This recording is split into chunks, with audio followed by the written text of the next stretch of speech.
You want to know something that really annoys me, just grinds my gears? Do tell.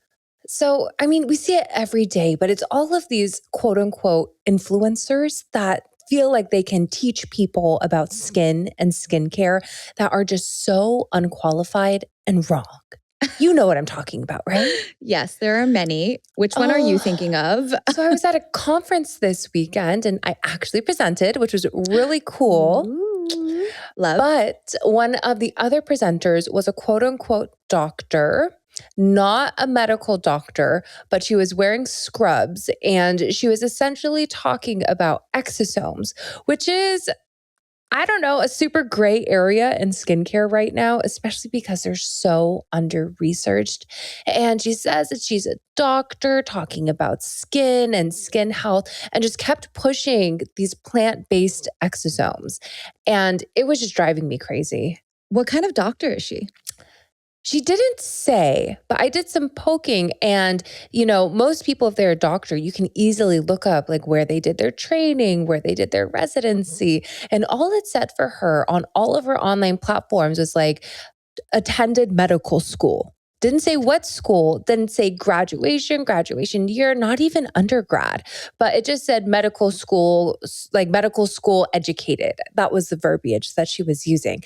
And I'm just like, what is this? Very sus. Super sus. Super, super sus. There are services out there where you can hire actors to basically be a fake doctor for you. And they'll wear scrubs and they'll look all professional and they'll say all the words that you want them to say. And quite frankly, I find it so fraudulent. And it's like, honestly, borderline like criminal to me that this is even an allowed practice. Yeah, it's crazy, especially because this conference, it was for estheticians and skincare professionals. Like these people should not be having any kind of misinformation being fed to them. Disappointing, honestly. Yeah. But you know what? That is why we are here for you guys, because we're here to cut through the noise and tell you what's real. Welcome to GlowJob, the beauty podcast that's more than skin deep. We're the only podcast to make you hotter and smarter.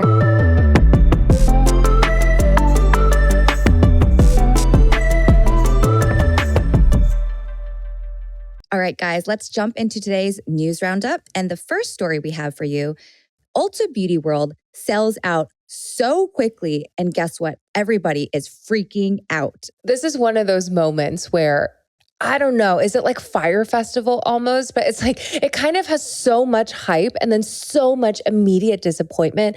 But Ulta, they put on this Ulta Beauty World every single year. It's always in a new city and it's a pretty cheap ticket cost, right? Like I think it was $160 and they promise you a $2,000 goodie bag. There are reports that people woke up at 3:00 in the morning to buy these tickets and to get in line in the online waiting queue.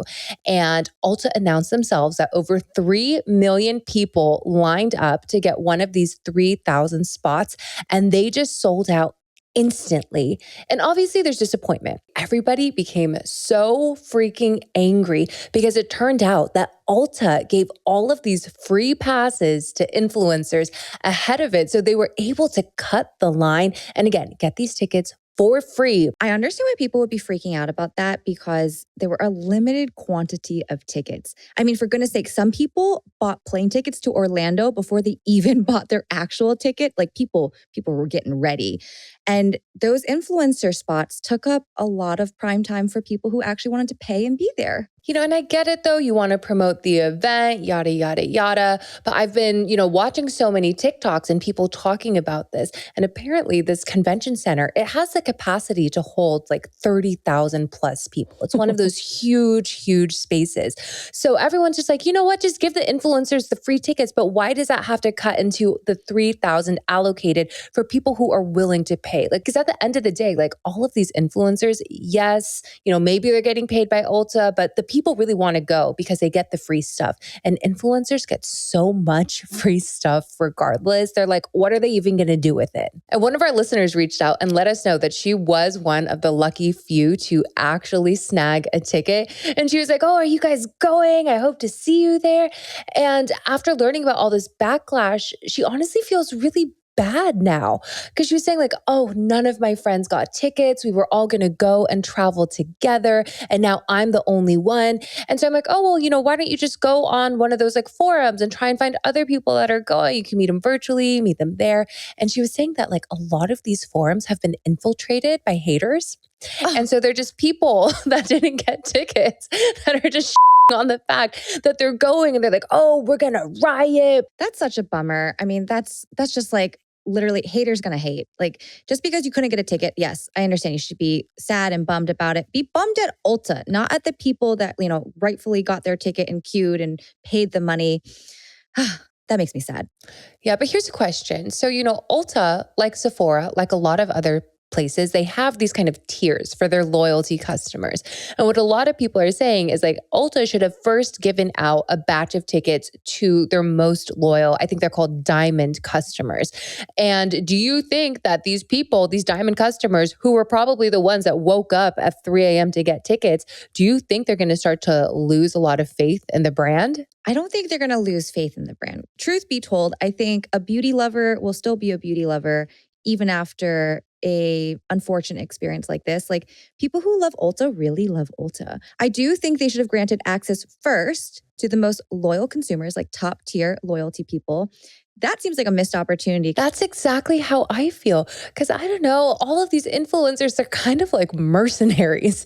You know what I mean? They are paid to hire. And yeah, they'll post about Ulta for whatever is negotiated in their contract, however many videos that is. But other than that, I feel like they really could have even turned some of their most loyal customers into influencers for the event, given them an ability to really share and highlight their experiences. We've seen so many brands do that really, really well, like tap into their community. And I just feel like this was, I don't know, a flop. Like Coco Kind, when they do those influencer trips that aren't really influencer trips, but they're community trips. I think that's so cool.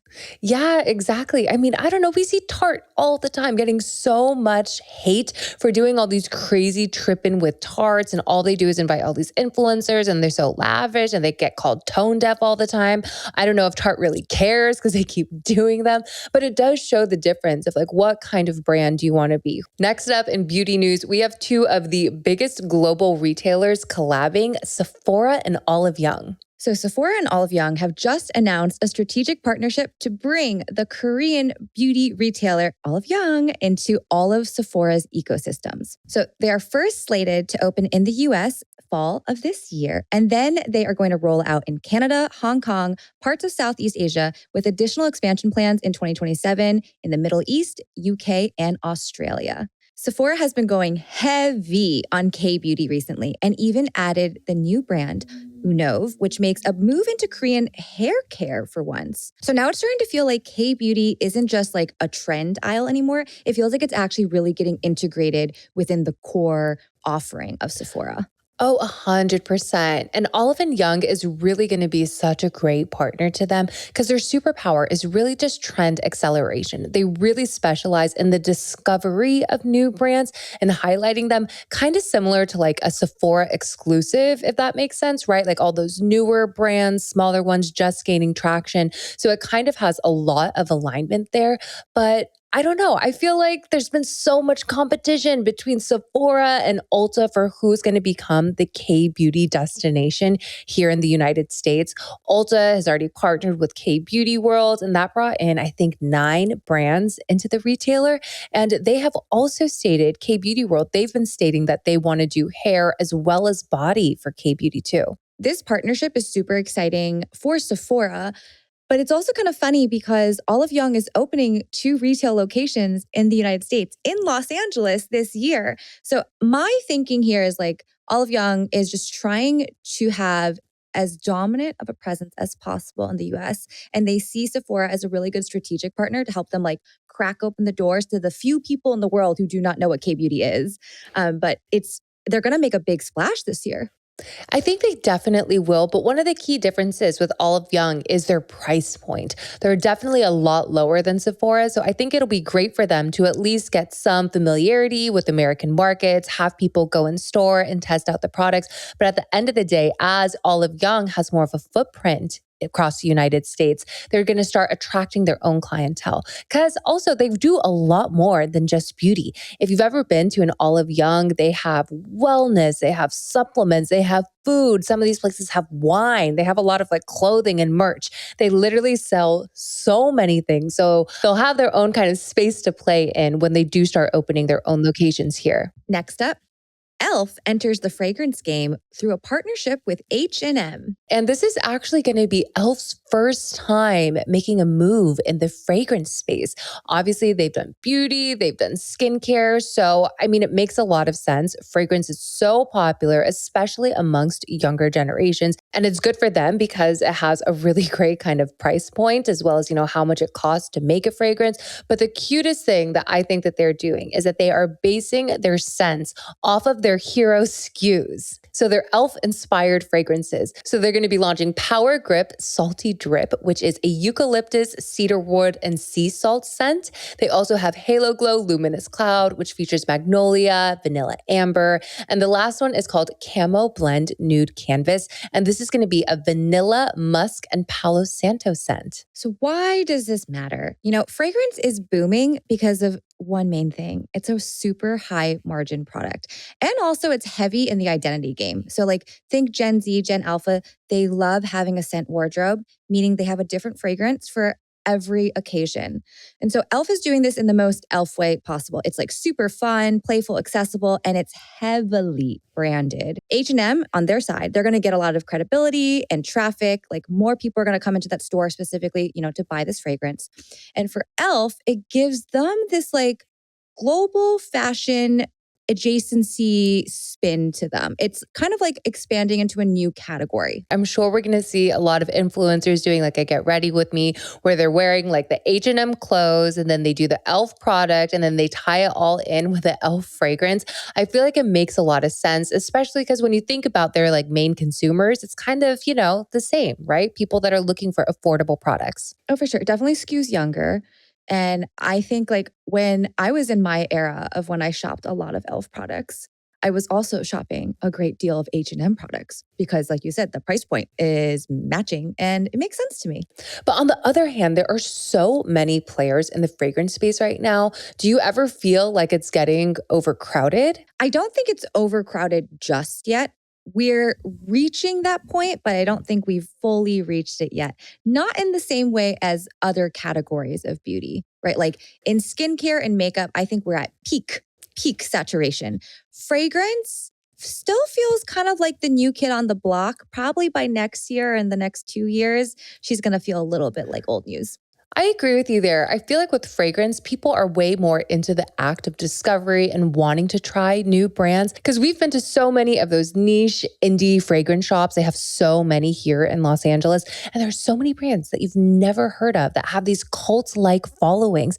And so I feel like people don't mind it if there are too many brands to choose from. Yeah, exactly. With fragrance, it's okay if you have 20 fragrances in your bathroom vanity. But if you have 20 moisturizers, one, they're going to expire. Two, you just can't go through that many in one sitting, or one cycle. So fragrance, it's a game where you can have a lot of different players. One thought I have about this whole e.l.f. H&M fragrance partnership is, we have talked about how we think that Rhode may enter the fragrance space pretty soon.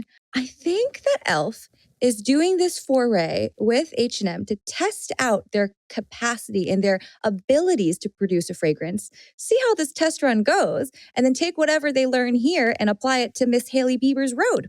Oh, absolutely. She's been teasing so many new products lately, whether it's the pimple patches. She's also doing new masks and a lip mask, I think. But yeah, fragrance is definitely coming next for Rhode. For our next story, Malin+Goetz over in the UK has officially closed its stores and is entering administration, which is basically the UK's version of bankruptcy here in the United States. Malin+Goetz is the brand that basically invented cool minimalist bathroom shelf vibes. But now they're pulling out of all UK stores.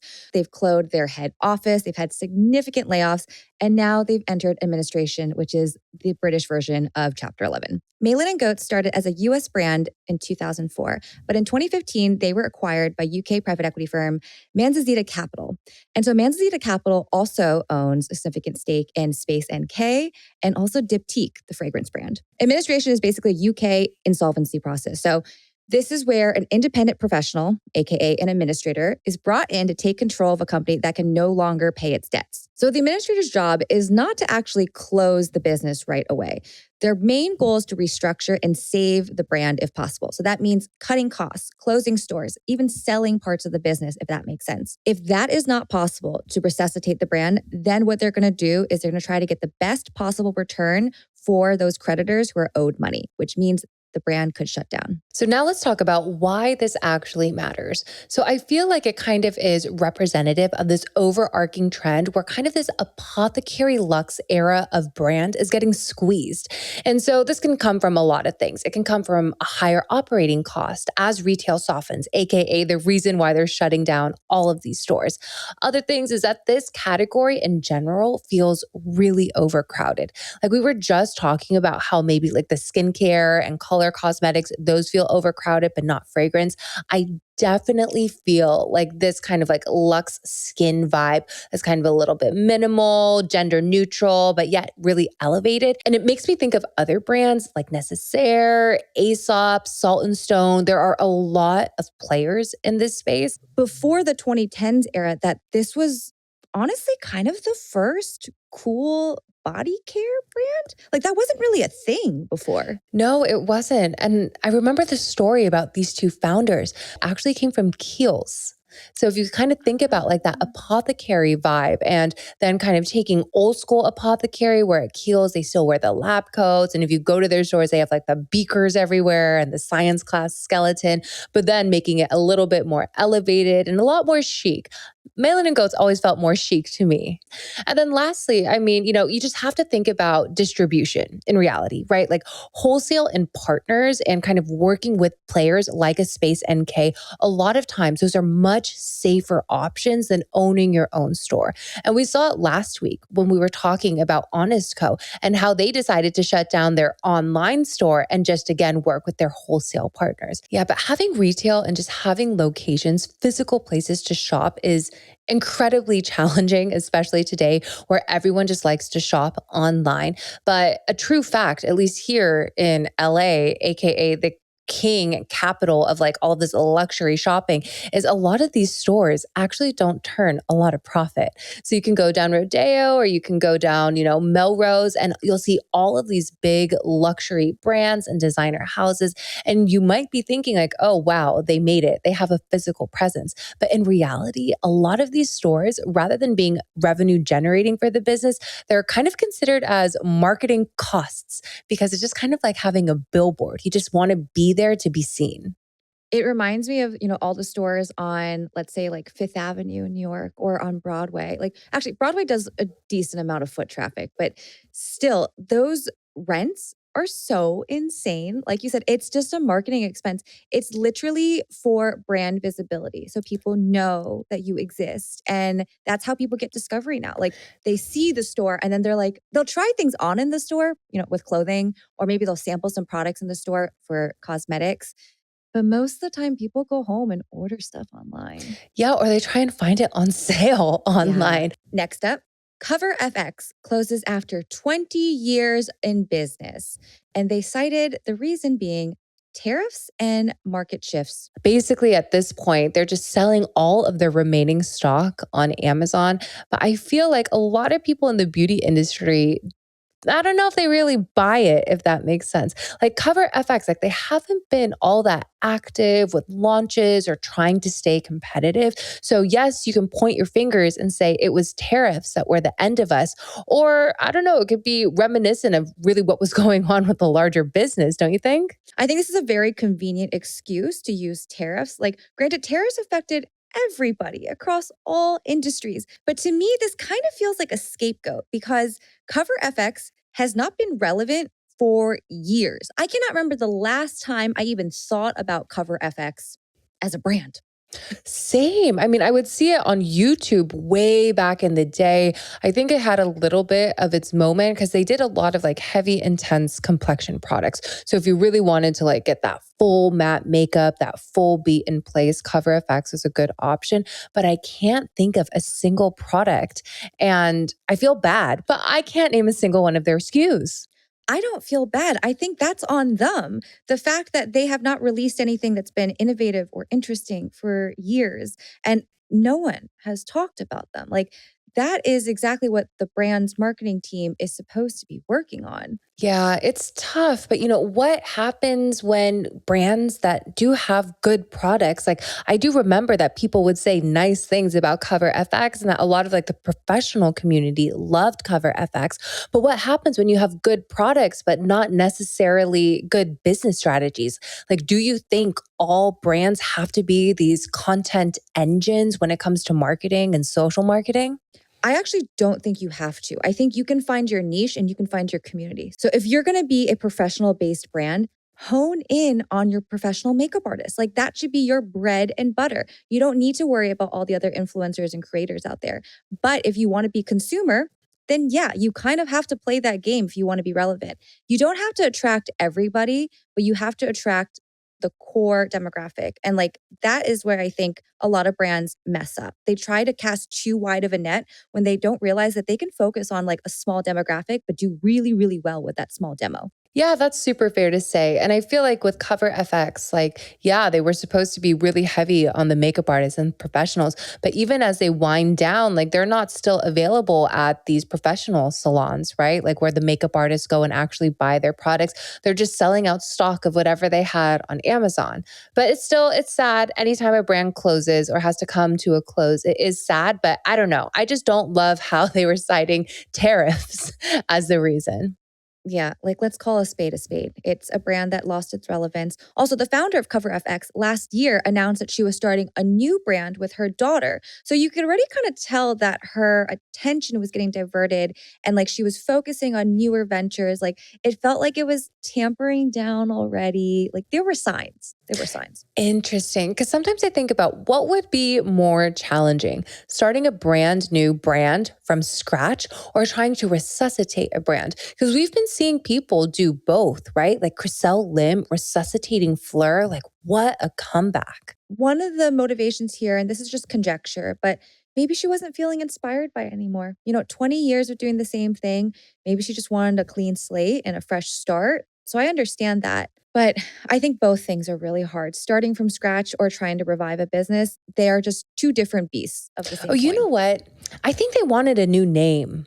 I feel like maybe they wanted a new name because when you think of the name Cover FX, I feel like that kind of vibe is not what people really want these days. They don't want to cover and they don't want special effects on their skin. They want skin to look like skin. That's what I mean. Like if they were going to just do that, then they should have really focused hard on the makeup artist space. Or even special effects makeup. Like that also is a crazy niche. And there are probably only like 2 or 3 players in that field. If anyone wants to start a business there, you can have a very solid footing to revive that and make that cool again. Because all those brands are very old school. Next up, there are a lot of allegations out there that Hermès is doing some pretty shady things to all of their customers and allegedly vetting their clients if they deserve a quote unquote quota bag based off of their address, aka they are looking up the homes on Zillow and Redfin to see how much money you have. So Hermès, the prestige luxury fashion label, they are known for certain bags like the Birkin and the Kelly, which are by far their most expensive and in-demand products. The way that Hermès works is that not anyone can just buy a Kelly or a Birkin. They've always had a very secretive and complicated sales process. Like you have to have a history of shopping with Hermès before you're even allowed to be considered to purchase a Birkin or a Kelly. But apparently, reports are alleging that sales associates actually research their clients' addresses and they look at other quote unquote lifestyle signals to determine whether or not they're worth a certain net worth to be eligible for a dang bag. It makes a lot of sense if you think about it, because any sales rep at Hermès, they make commission based off of the the products that they sell, but they don't make commission off of quota bags like Birkins and Kellys. So they want to make sure that whoever their client is has enough money to buy all of those other products, whether they're scarves or clothes or shoes or makeup or furniture, anything else that can pay their bills.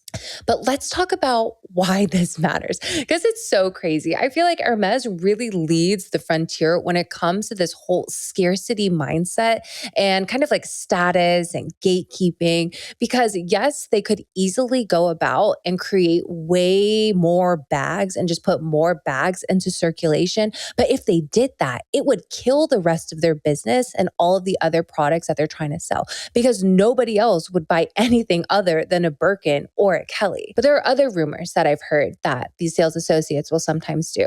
There's kind of like little chitter chatter amongst them.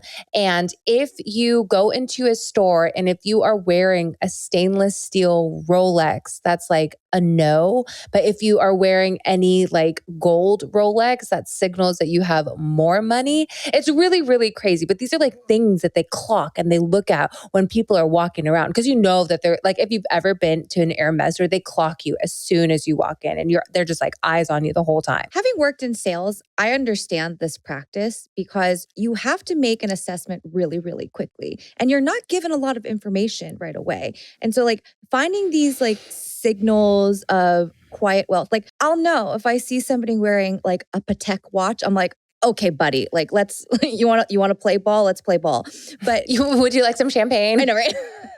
Please come sit. Let me show you what we have in stock. I get it, but this does borderline on like kind of gray area sales practices. Like it's it's so shady. But I know people who have literally spent over $200,000 at Hermès and have still never been offered a quota bag.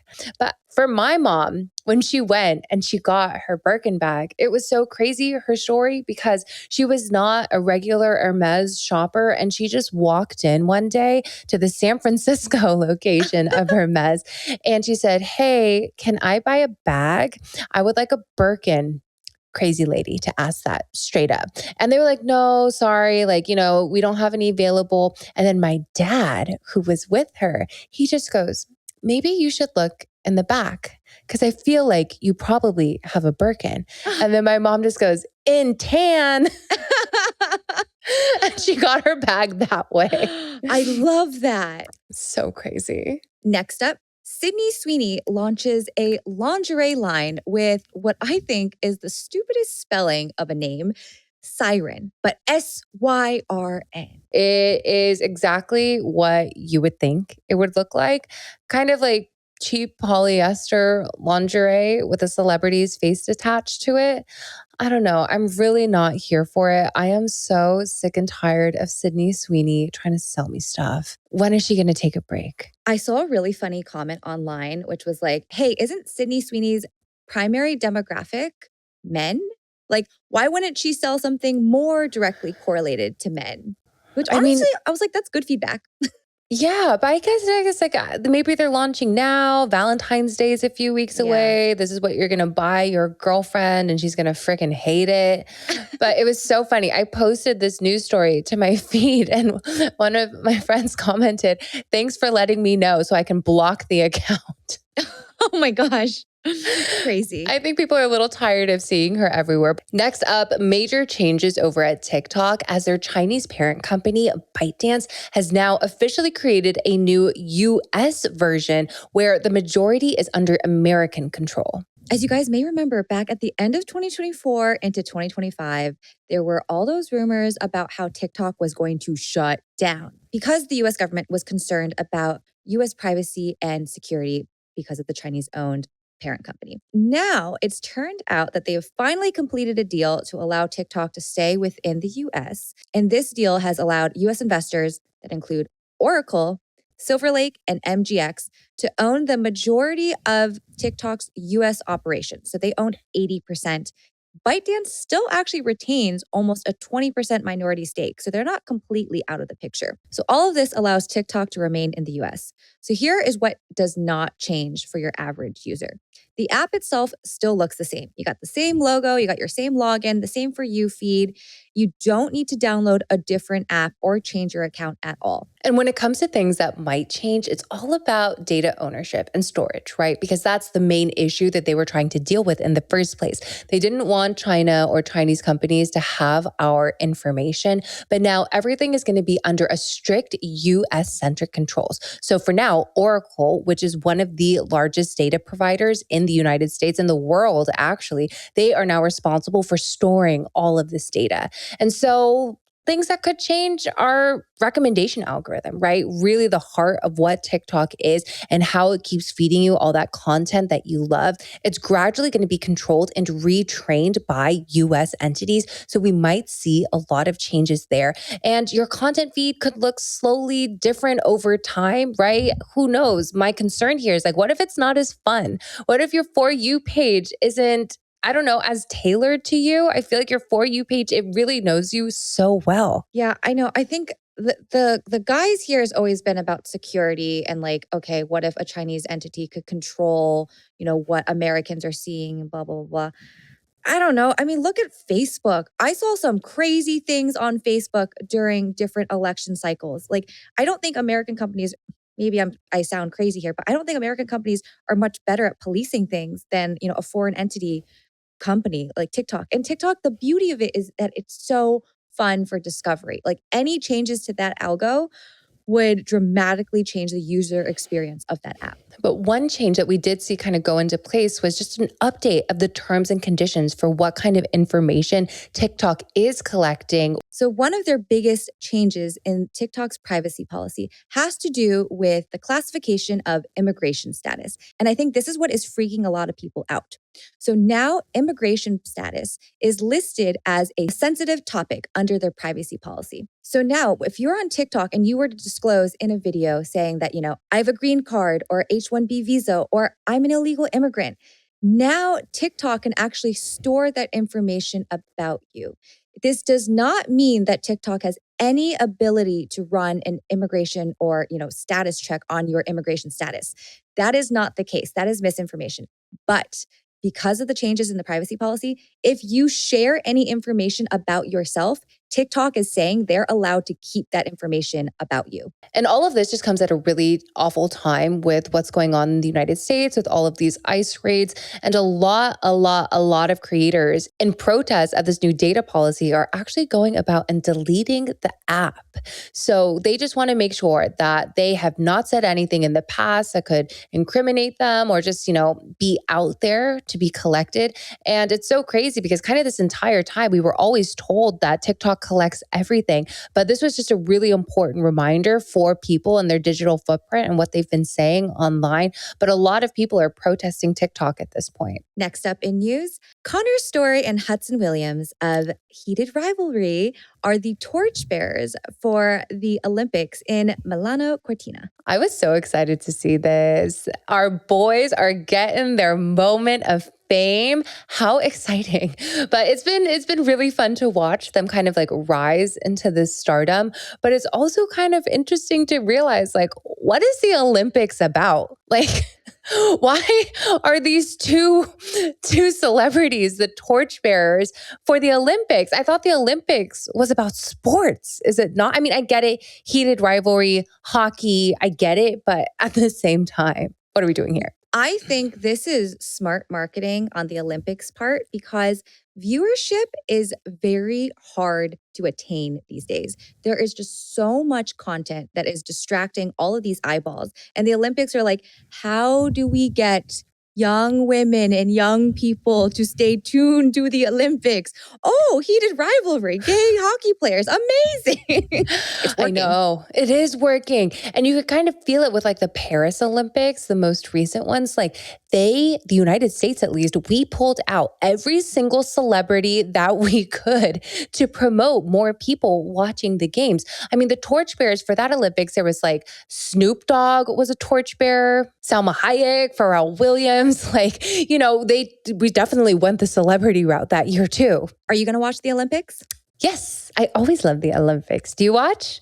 I love it. It's so fun. You just see a bunch of like young, fit people at like the peak of their life. And I love the Summer Olympics. I think they're so much fun to watch. I do like Winter Olympics too, but like only certain sports like figure skating and stuff like that, you know? I get that for sure. Oh, and hockey. Oh my God, hockey. Done.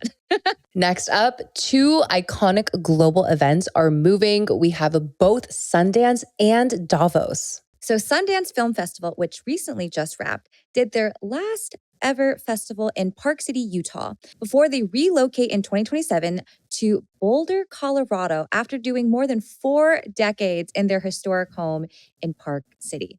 So Sundance was founded by Robert Redford and has grown into the most influential launching pad for indie cinema. And this transition coincides with celebrations of his legacy following his recent passing in 2025.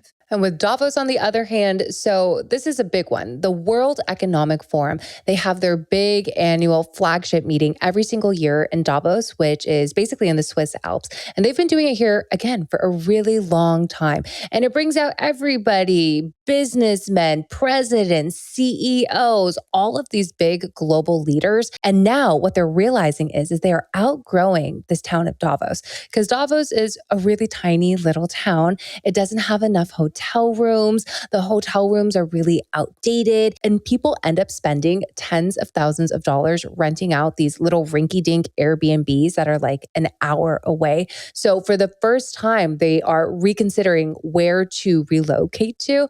And the cities that they're looking at are kind of crazy. But there's Detroit, Michigan, Dublin, Ireland, Jakarta in Indonesia, and Buenos Aires in Argentina. What are your thoughts on those cities? Wow. If they did Detroit, that would be a huge revival for that city. That would be like great. Honestly, really great for Detroit. Random, but great. Random for sure. And out of all of these, Detroit is actually the front runner. So I want to know who is in charge of lobbying for the city of Detroit, because that guy needs a raise. Yeah. Oh my God. That guy or girl is like doing very, very well. Oh my gosh. Actually, that could be really cool. I think it could be great, especially because, yes, it's like world economics, but in most recent years, Davos it's becoming like a thing, right? People literally call it like the Art Basel of the Alps. It brings a lot of celebrities, a lot of, people that are taste makers, change makers. It's definitely becoming more of a scene. So just like imagine that coming to Detroit. And now, as we wrap things up, it's time to get into our updates, where we give you guys updates on all of the stories from previous weeks. But the first one we have is new news about the whole Brooklyn Beckham Posh Spice family drama. Ever since Brooklyn Beckham posted his multiple story post on Instagram about his side of the Beckham family drama, the craziest thing has happened on the internet. So Victoria Beckham's old single titled Not Such an Innocent Girl, which was part of her solo album like decades ago, is now #1 on iTunes, because everybody who's been posting about the Beckham family drama is linking this song to their TikTok, to their Instagram, and it now has gotten to be #1 on iTunes in the UK. That is wild. I love this. I mean, probably not like the reason why Victoria would ever want to see her single be charting at #1, but still pretty good for her. I wonder if she's even excited about it or not, or if she just wants all of this, like, come on, it's humiliating. Like all of this embarrassment to go away. But people are funny. Well, you know what's even funnier about this is I think it was Romeo or her other son, but I'm pretty sure it was Romeo. He posted something on Instagram and also used the song. Like even her own children who are on her side are playing into this game. So I thought it was really, really hysterical. I love it. And another update we have for you guys, McGrath Labs is now officially filed for bankruptcy. They have canceled their auction, which we talked about last week, and now are going into Chapter 11. Now, I'm a little bit disappointed here because I was very excited to tune in to this auction because it was going to be available on Zoom. So anyone in the public could log on technically and place a bid. But ultimately, what most likely happened in this situation was that there weren't enough interested buyers wanting to participate in this auction. Because typically they could have probably like reached out to the team to request more information, but the Pat McGrath Labs team probably wasn't seeing any of this activity. But according to the filing, again, for Chapter 11, the company has listed about $50 to $100 million in liabilities. And it also filed for emergency motions to really cover all of the critical vendor payments. So this is about like $430,000 more or less, but also employee wages and compensation. And that totals almost $690,000. So I really, really hope that at least the employees can get paid back here. You know what I mean? This is so sad. I mean, it shows that they had some real cash flow problems. If they can't even pay their employees, like they were in dire straits to reach this position. And this is really a reminder of how dramatic this shift is, because the brand Pat McGrath Labs was founded in 2015 by legendary makeup artist Pat McGrath. She is so iconic. Her looks are really unrivaled. But when it comes to the brand itself, so Pat McGrath Labs, it did hit unicorn status in 2018 after they got a $60 million investment from Eurazeo, and therefore it had a $1 billion valuation. That's what unicorn status means.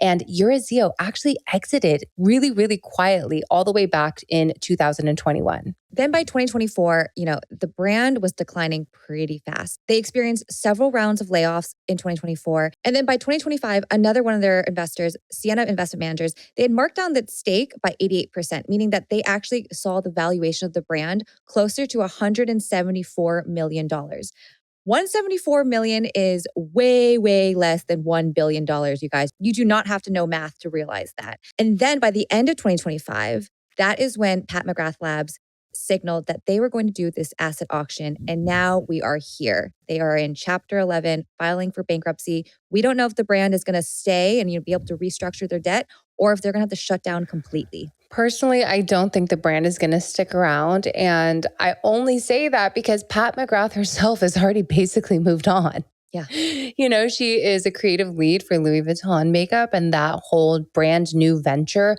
I don't know. I feel like she's just like, her talents can be better used elsewhere at this point. But clearly she is just like not going down with the ship here.